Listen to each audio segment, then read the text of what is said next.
Dementia त्याला इंग्लिशमध्ये बोलतात. तर ह्या सगळ्या गोष्टींचा जो आहे हा विसर पडलेला आहे. माझ्या कल्याण लोकसभेमध्ये अंबरनाथ, उल्हासनगर, कल्याण डोंबिवली महानगरपालिका आणि ठाणे महानगरपालिकेमध्ये 25 नगरसेवक हे शिवसेनेने जे आहे स्वतःच्या ताकदीवरती इथे तिन्हीकडे शिवसेनेची सत्ता जे स्थापन केलेली आहे. इथे कोणाला जे आहे कोणाला घेऊन कोणाच्या भरोशावरती जे आहे सत्ता स्थापन केली नाही.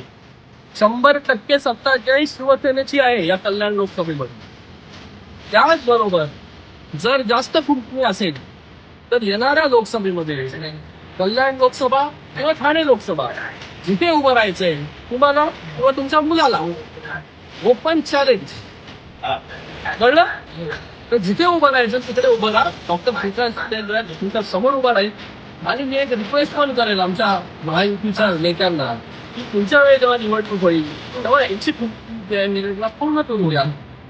येणाऱ्या काळामध्ये ज्या काय मला कळतं ठाणे महानगरपालिका, कल्याण डोंबिवली, उल्हासनगर, अंबरनाथ सगळीकडे या शिवसेनेची सत्ता आहे.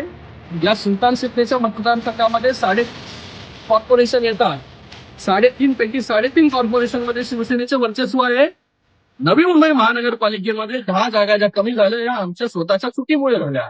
त्यानंतर तिथे देखील जे आहे ही काय झालं असतं हे आपल्याला कळलं असतं. आमच्या चुकीमुळे काही जागा कमी आल्या तर तिथे काय एक कॉर्पोरेशन घेऊन वल्गना करणं. अरे हा श्रीकांत शिंदे जो आहे 3.5 कॉर्पोरेशन निवडणुका इथे लढवतो आणि जिंकतो आणि 3 वेळा जे आहे लोकांनी मला निवडून दिलेलं आहे मोठ्या मताधिक्याने, कधी पाडलेलं नाहीये. येणाऱ्या काळामध्ये जर काही कुमकुमी राहिली असेल तर ती पूर्ण करायची तयारी जी आहे ती आमची नक्कीच आहे.